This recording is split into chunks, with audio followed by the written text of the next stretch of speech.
नमो विष्णुपदाय कृष्णपृष्ठाय भूतले श्रीमते गोपाल कृष्ण गोस्वामी नित्य नामिने प्रपादस्य साहित्यम यह प्रकाश वीतिर्य च प्रचारम कृतवान् साधु भगवत्पादाय ते नमः। नमो विष्णुपदाय कृष्णपृष्ठाय भूतले श्रीमते भक्ति वेदांत स्वामी नित्य नामिने नमस्ते सरस्वती देवे गौरवाणी प्रचारिणे निर्विशेष शून्यवादी पाश्चात्य देश तारणे। जय श्री कृष्ण चैतन्य प्रभु नित्यानंद श्री अद्वैत गदाधर शिवासादि गौर भक्त। हरे कृष्ण कृष्ण कृष्ण हरे हरे, हरे राम राम राम हरे हरे कृष्ण। भगवद गीता अध्याय 8 भगवत प्राप्ति। भगवान श्री कृष्ण पिछले अध्याय के 2 श्लोकों में कुछ शब्दों का प्रयोग किया, जैसे ब्रह्म, अध्यात्म, आत्मा, अधिभूतम, अधिदेवम, अधियज्ञ और मरते समय किस प्रकार भक्त भगवान को जान पाते हैं। इन्हीं प्रश्नों को स्पष्टीकरण के लिए अर्जुन 8वें अध्याय की शुरुआत में ये प्रश्न पूछ रहे हैं। भगवान इन्हीं प्रश्नों का उत्तर 3 श्लोक से दे रहे हैं। भगवान कहते हैं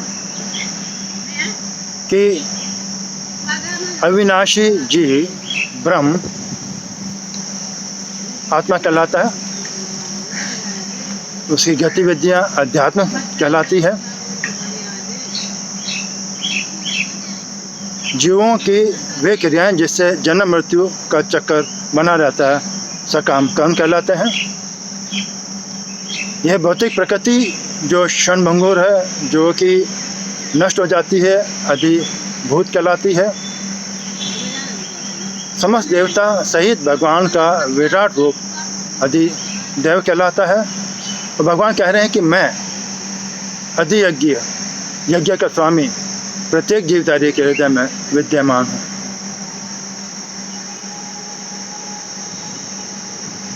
अंतिम प्रश्न अर्जुन का ये था कि शरीर त्यागते वक्त में किस प्रकार भक्तगण आपको याद कर पाते हैं। इसका उत्तर भगवान शेष श्लोकों में इस प्रकार दे रहे हैं। 5वें श्लोक में भगवान बता रहे हैं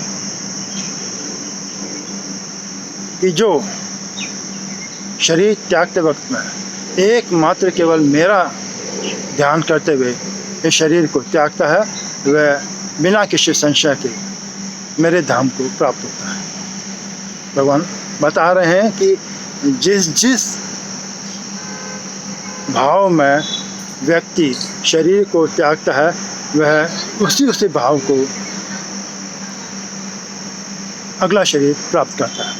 इसलिए हे अर्जुन, हर समय में केवल एकमात्र मेरा चिंतन करते हुए अपना कार्य करो, युद्ध करो। अपनी बुद्धि और मन को मुझे अर्पित करो। इस प्रकार तुम निश्चित रूप से मेरे पास आओगे। अभ्यास द्वारा हर समय मेरा चिंतन करिए, भगवान के रूप में चिंतन करिए। इस प्रकार से तुम भगवान को प्राप्त कर पाओगे। किस प्रकार से भगवान का चिंतन करना चाहिए, भगवान अगले श्लोकों में बता रहे हैं। भगवान समस्त वस्तुओं के ज्ञाता हैं, वह सबसे पुराने हैं, वह सूक्ष्म से सूक्ष्मतम है, सबसे छोटे से सबसे छोटा है। वह समस्त जगत को, भौतिक जगत को, आध्यात्मिक जगत को धारण किए हुए हैं। वह सूर्य के समान तेजवान है, वह दिव्य है। भगवान बता रहे हैं कि योगी जन शरीर त्यागते वक्त में अपने प्राणवायु को दोनों भवों के बीच में स्थिर करते हैं और शरीर का त्याग करते हैं, तब वे दिव्य अवस्था को प्राप्त करते हैं। भगवान बता रहे हैं कि वेदों के ज्ञाता ब्रह्मचर्य व्रत का पालन करते हैं, संन्यास आश्रम का ग्रहण करते हैं और वे आध्यात्मिक जगत में ब्रह्म ज्योति में प्रवेश करते हैं। भगवान बता रहे हैं कि मैं अब एक बहुत आसान तरीका बता रहा हूँ जिससे हर एक व्यक्ति आसानी से दिव्य जगत में प्रवेश कर सकता है। भगवान बता रहे हैं कि हमारे शरीर के 9 द्वार, 2 आँखें, 2 नाखून, 2 कान, 1 मुंह, 1 जननेंद्रिया, 1 गुदा, इन 9 द्वारों को कंट्रोल करके समस्त इंद्रियों को नियंत्रित करके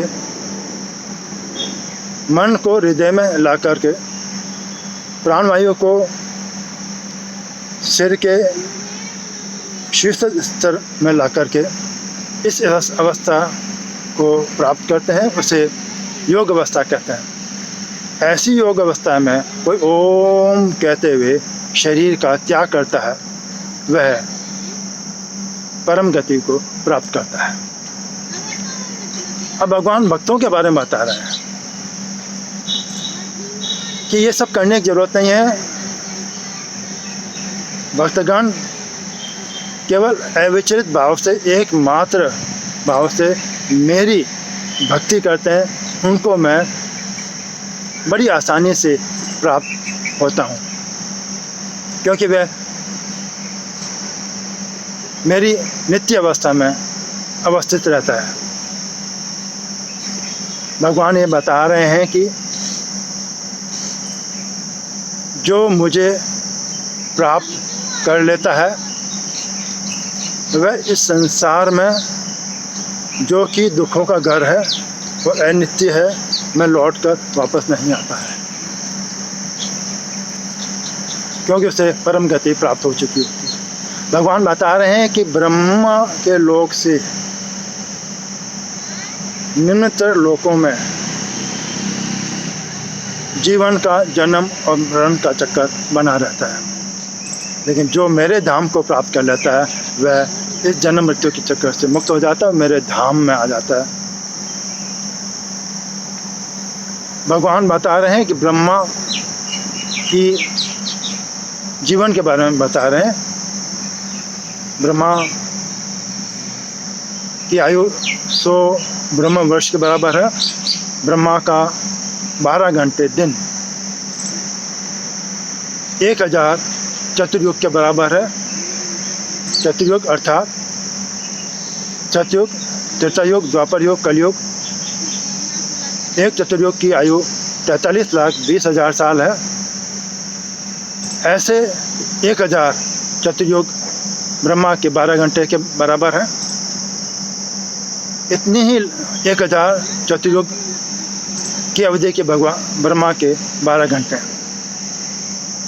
जैसे ही ब्रह्मा का दिन शुरू होता है, सारे जीव और सारी भौतिक प्रकृति व्यक्त हो जाती है,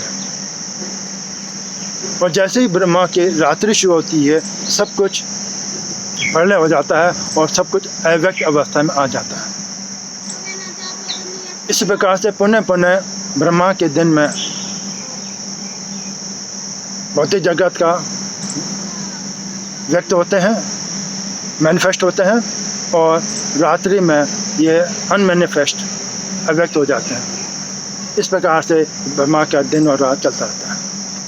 लेकिन भगवान बता रहे हैं कि इस भौतिक जगत के परे एक और जगत है, आध्यात्मिक जगत। वो इस भौतिक जगत के व्यक्त और अव्यक्त से परे है। जब इस भौतिक जगत का सृष्टि और प्रलय होता है, तब वहाँ पर यह सृष्टि का, तब वहाँ के जगत का यह प्रलय नहीं होता है, वह शाश्वत है। भगवान कहता है कि वह जगत जिसे वेदांती लोग बताते हैं कि वहाँ प्रलय नहीं होता है, वहाँ लौटकर कोई व्यक्ति वापस नहीं आता है, वह भगवान कहते हैं वह मेरा परम धाम है, भगवान का परम धाम है। गोलोक वृंदावन है।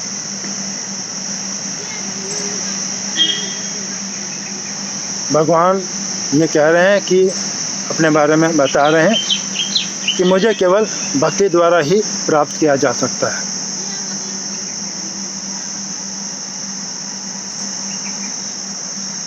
मैं सभी जगह पर व्याप्त हूँ,